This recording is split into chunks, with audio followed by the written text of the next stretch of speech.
% సుంకాలు వేయడంతో వాటికి చెక్ పెట్టే దిశగా జీఎస్టీ 2.0ను తీసుకొచ్చారు ప్రధాని మోదీ ప్రభుత్వం. జీఎస్టీని మరింత సరళం చేసి 2 స్లాబ్లకే సరిపెట్టారు. ఇకపై జీఎస్టీలో 5 and 18 ఈ 2% స్లాబులు మాత్రమే ఉంటాయి. ఈ నెల 22 నుంచి కొత్త రేట్లు అమల్లోకి రాబోతున్నాయి. సామాన్యుడికి లాభం చేకూరడంతో పాటు వ్యాపారులకు కూడా ఇబ్బందులు తొలగిపోతాయని భావిస్తోంది దేశం. మొత్తానికి ద్రవ్యోల్బణానికి కళ్ళెం వేసేందుకు జీఎస్టీని తగ్గించడం, ఆర్బీఐ రేట్లు కట్ చేయడం, ఐటీ రిబేట్లపైన కూడా సంచలన నిర్ణయాలు తీసుకున్నారు మోదీ ప్రభుత్వం. ఈ నిర్ణయం పైన కొన్ని విమర్శలు కూడా వస్తున్నాయి, అటు కాంగ్రెస్ పార్టీ నుంచి కానీ లేదంటే కాంగ్రెస్ పార్టీ నేత చిదంబరం నుంచి అనుకోవచ్చు. 8 ఏళ్ల తర్వాత జీఎస్టీపై కేంద్రం యూటర్న్ తీసుకుందనే విమర్శలతో పాటు మరి కొత్త జీఎస్టీ ప్రైవేట్ పెట్టుబడులను పెంచుతుందా, ట్రంప్ సుంకాల బాధ నుంచి ఎంఎస్ఎంఈలకు కొంత ఉపశమనం ఏమైనా లభిస్తుందా, జీఎస్టీ మార్పు తర్వాత మన జేబులో ఎంత ఆదాయం ఉండబోతోంది, మోడీ ప్రభుత్వం ఈ నిర్ణయం తీసుకోవడం వెనక గల కారణాలేంటి అని చాలా అంశాలున్నాయి. 85,000 కోట్ల పరిహారం ఎట్లా రికవర్ చేయగలుగుతారు, సో దేశ ఆదాయం మీద ఎంతవరకు ప్రభావం ఉంటుంది, సామాన్యుడికి లాభంతో పాటు భారతదేశ ఆర్థిక వ్యవస్థ పైన ఎట్లాంటి పరిణామాలు ఉండబోతున్నాయి, ఇంకా మేక్ ఇన్ ఇండియా దీని తర్వాత ఎట్లాంటి పరిణామాలకు రాబోతోంది, ఏమేమి ఇన్వెన్షన్స్ భారతదేశంలో రాబోతున్నాయి రేట్ల ఈ జీఎస్టీ తగ్గుదల వెనక మాట్లాడుకుందాం. మురళీ మనోహర్ గారు ప్రముఖ విశ్లేషకులు, రెహమాన్ గారు రాజకీయ విశ్లేషకులుతో పాటు కార్తిక్ గారు రాజకీయ విశ్లేషకులు మనతో పాటు ఉన్నారు, ప్రభుకుమార్ గారు స్టాక్ మార్కెట్ విశ్లేషకులు మరికాసేపట్లో మనతో పాటు జాయిన్ కాబోతున్నారు. ముందుగా నమస్తే అండి, welcome to prime time debate. Rahman గారు నమస్తే, గుడ్ ఈవినింగ్.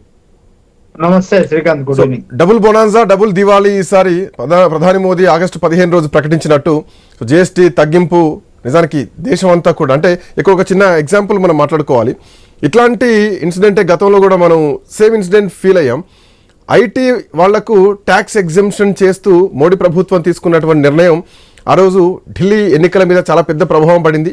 ఢిల్లీ మొత్తం క్లీన్ స్వీప్ చేసేసి ఢిల్లీ గద్దెనెక్కింది. సేమ్ ఇప్పుడు కూడా అట్లాంటి సిచ్యువేషన్. అఫ్కోర్స్ వాళ్ళు బీహార్ ఎలక్షన్స్ చేసుకున్నారా, దేనికి చేసుకున్నారా అనేది ప్రస్తుతానికి అట్లా ఉండే కనుక దేశం మొత్తం మీద కూడా దివాళీకి ఒక డబుల్ బోనన్సా, డబుల్ ఆఫర్ ప్రకటించిందని ప్రభుత్వం చెప్తోంది. సో ఎట్లా చూస్తున్నారు, మీరు ఎట్లా విశ్లేషిస్తున్నారు దీన్ని? నిజానికి శ్రీకాంత్, మీకు అలాగే ఐ న్యూస్ ప్రేక్షకులకు, ప్యానెల్లో ఉన్న పెద్దలందరికీ నమస్కారం. నమస్తే అండి. మనం ఒకసారిగా వెనక్కు కూడా వెళ్లి చూడాల్సి ఉంటది. జిఎస్టి దేశీయ పరిశ్రమల్ని, అట్లానే ఈ దేశంలో 2017 జూలై 1న అమలైనటువంటి ఈ ట్యాక్స్ వల్ల జరిగిన నష్టాన్ని కూడా మనం ఒకసారి చూసుకోవాలి. అంటే దేశంలో ఇది ఒకటేసారి ఈ ట్యాక్స్ ను ప్రవేశపెట్టడం వల్ల మొత్తం ఎంత నష్టం జరిగింది అనేది కూడా చర్చ తప్పకుండా జరగాలి. దేశీయంగా ఎంత నష్టం జరిగిందే కాకుండా ఇప్పుడు కేవలం 2% జిఎస్టి తగ్గించడం వల్ల కొంత ఉపశమనం అయితే జరగవచ్చు. కానీ ఇప్పటి వరకు జరిగిన నష్టం ఏంది? దేశంలో మొత్తం 11 కోట్ల మంది, అంటే ఇప్పుడు వరకు ఉన్న డాటా ప్రకారం ఉపాధి కోల్పోయారు. మొత్తం ఎగుమతుల్లో 48% ఉన్నటువంటి దేశీయ ఉత్పత్తులు, అలాగే మనకు టెక్స్టైల్ రంగం కావచ్చు, అట్లానే దేశంలో ఉన్నటువంటి పాడి పరిశ్రమలే కావచ్చు, మిగతావన్నిటివి, అంటే ఇది చాలా తీవ్రమైనటువంటి ప్రభావం ఈ దేశం పైన చూపెట్టింది. ఒకే సంవత్సరంలో 35,000 ఎంఎస్ఎంఈలు మూతపడ్డట్టుగా టైమ్స్ ఆఫ్ ఇండియా రిపోర్ట్ చేసింది. 18 లక్షల మంది ఎంఎస్ఎంఈలు మూతపడ్డాయని, అట్లానే 15 నుంచి 12% వల్ల 1,00,000 ఉద్యోగాలు కోల్పోయినట్టుగా ఏటా మనకు వివిధ రిపోర్ట్లు అందినాయి. అంటే వీటి వల్ల కూడా జరిగిన నష్టం పైన కూడా దేశవ్యాప్తంగా ఒకసారిగా చర్చ జరుగుతుంది. డిమానిటైజేషన్ లేకపోతే జిఎస్టిని తీసుకురావడం వల్ల, అంటే దేశాన్ని లేకపోతే ఎంఎస్ఎంఈలను ప్రిపేర్ చేయకపోవడం వల్ల, వాటి వల్ల జరిగిన నష్టాన్ని కూడా డెఫినెట్ గా ఈ రోజు దేశవ్యాప్తంగా ఒక చర్చ అయితే జరుగుతా ఉన్నది.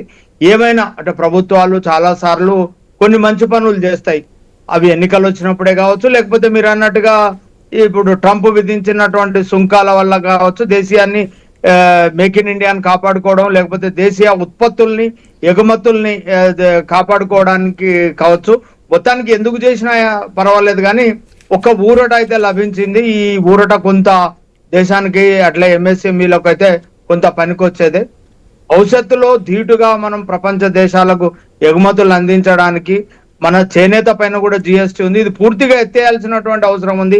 అట్లాగే పాల ఉత్పత్తుల పైన జిఎస్టీ ఉంది. అట్లాగే ఈ దేశంలో నుంచి, ఈ దేశం ప్రధానంగా వ్యవసాయ రంగానికి సంబంధించి ఎరువుల పైన, క్రిమి సంహారకాల పైన, అలాగే డ్రిప్ ఇరిగేషన్ పైన, ట్రాక్టర్ల పైన, వ్యవసాయానికి సంబంధించి వాడే పరికరాల పైన కూడా జిఎస్టి ఉంది. ఇది చాలా అన్యాయం, దీన్ని తొలగించాలి. అట్లానే రైతాంగంలో దేశంలో ఉన్నటువంటి వ్యవసాయాన్ని కాపాడాలి, దేశీయంగా ఉన్నటువంటి పరిశ్రమల్ని కాపాడాలి.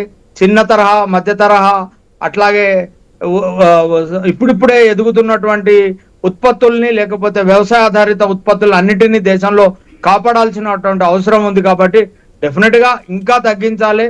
డిమానిటైజేషన్ తర్వాత జరిగిన నష్టము, అట్లాగే 2016-17 తర్వాత వచ్చిన జిఎస్టి వల్ల జరిగినటువంటి నష్టం వల్ల దేశం గణనీయంగా దెబ్బతిన్నది. చిన్న మధ్య తరహా పరిశ్రమలు, అలాగే పెద్ద సంఖ్యలో ఎంఎస్ఎంఈలు మూతపడడం వల్ల లక్షల సంఖ్యలో ఉద్యోగాలు కోల్పోయినారు. ఇవన్నీ మనకు డాటా అందిస్తున్నది. కాబట్టి డెఫినెట్ గా ప్రభుత్వం పునరాలోచించాలి. మళ్ళీ పాత పద్ధతుల్లోకి తీసుకెళ్తారా, లేకపోతే ఏ పద్ధతిలో అయితే ఈ దేశం ధీటుగా అభివృద్ధి చెందుతున్నటువంటి దేశాలకు, ఇటు చైనా ఉత్పత్తులే కావచ్చు, దేశం పైన పడుతున్నటువంటి అమెరికా విధించినటువంటి 50% ఎగుమతుల పైన ట్యాక్స్ కావచ్చు, దేనైనా ఎదుర్కోవడానికి ఖచ్చితంగా ఇంకింత పునరాలోచించాలి.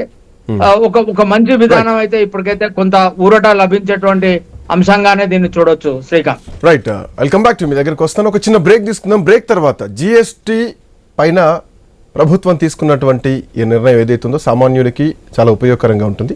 ఇప్పటికైనా ఒక నిర్ణయం తీసుకుంది, దేశం మొత్తం కూడా దీంట్లో హర్షం వ్యక్తం చేస్తున్నారు. అయితే ఏ అంశాలను పరిగణలోకి తీసుకోవచ్చు, భారతదేశం ప్రభుత్వం ఇప్పుడే ఎందుకు నిర్ణయం తీసుకుంది, చాలా అంశాలు డిస్కస్ చేద్దాం. ఒక చిన్న బ్రేక్ తీసుకుందాం. బ్రేక్ తర్వాత డిబేట్ విల్ బి కంటిన్యూడ్.